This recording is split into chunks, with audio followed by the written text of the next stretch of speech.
So I suspected this for a while now, but now that I've opened the engine, I've confirmed it.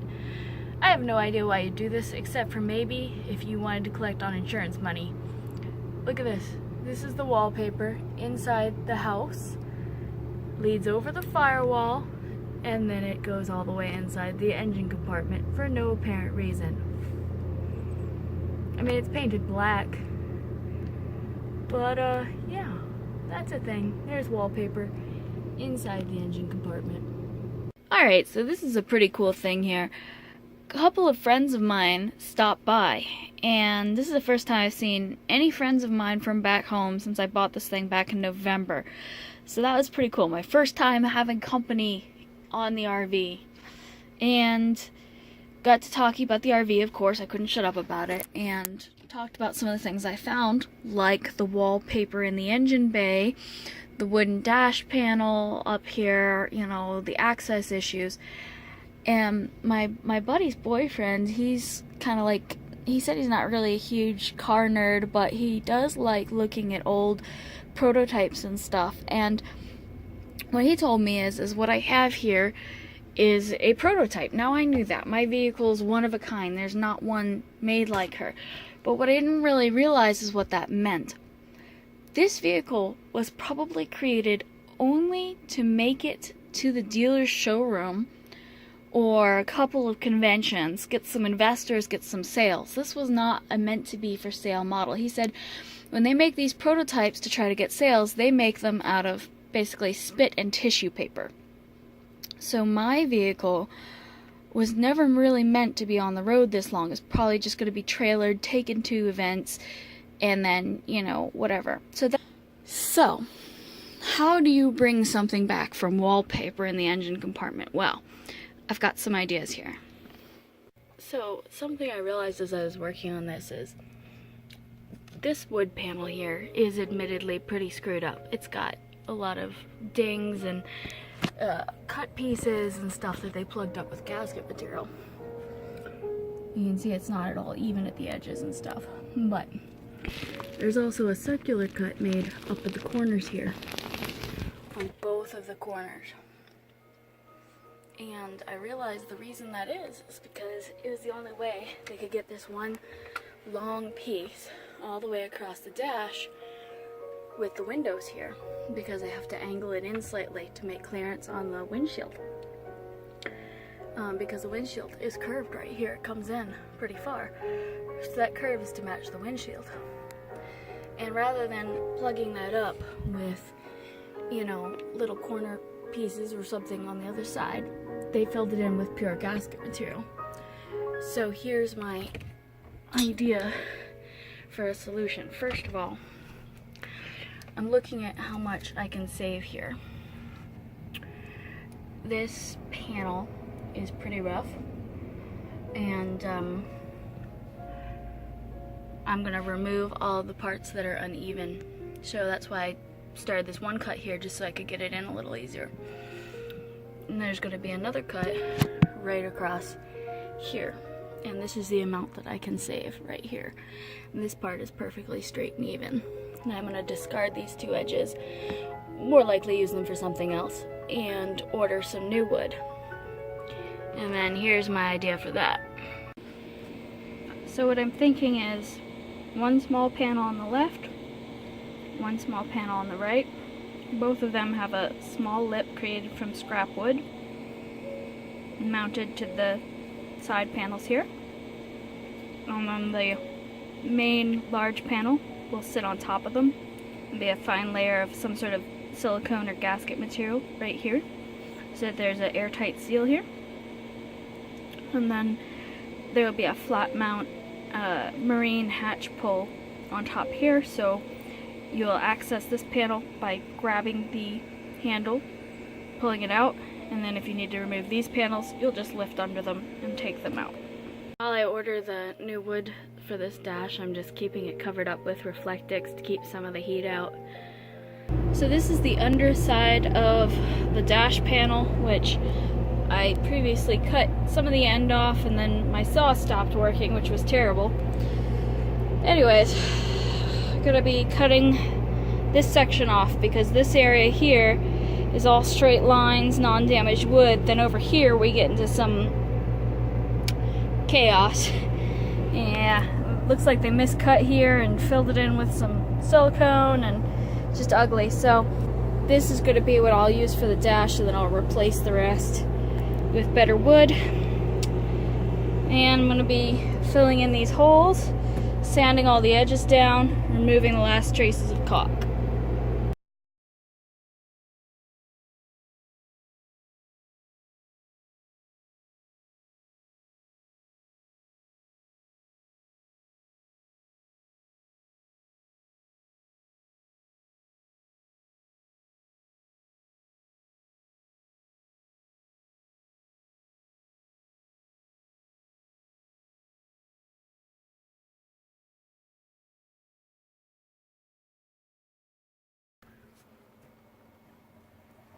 So,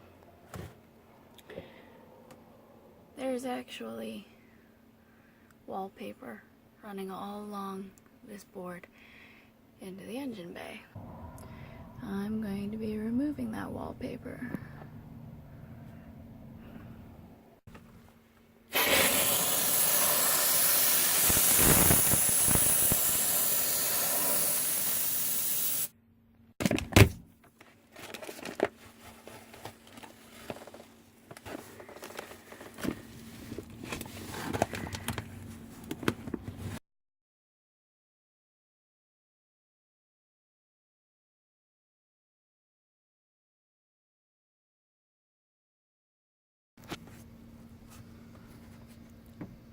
I'm removing as much as I can of the gasket material here so that I can get a nice flat surface for attaching. Some scrap wood all the way around, which will hold up the paneling, just like a little hatch door. This is just fucked up.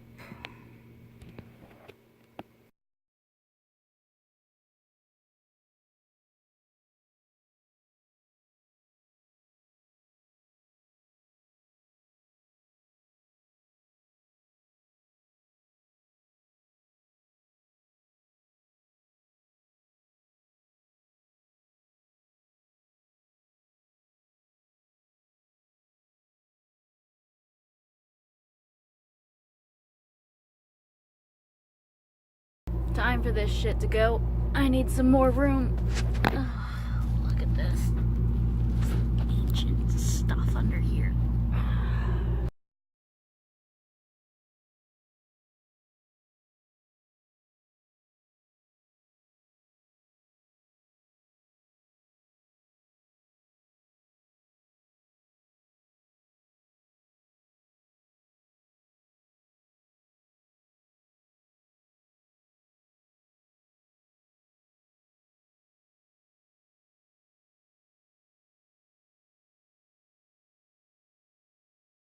Alrighty, so I am mostly finished with the new dash access panel. So let me give you a tour of how it all works.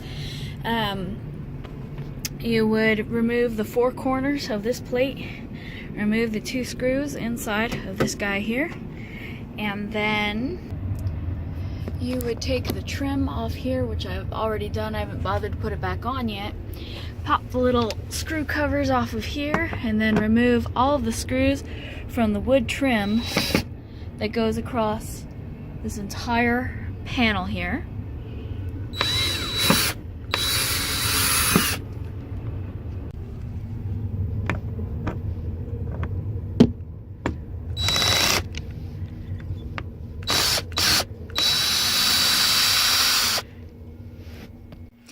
Now lift this board up out of here. Then underneath on each side, I added some wood clasps mounted to a board to the wall to keep this from flying everywhere while you're driving.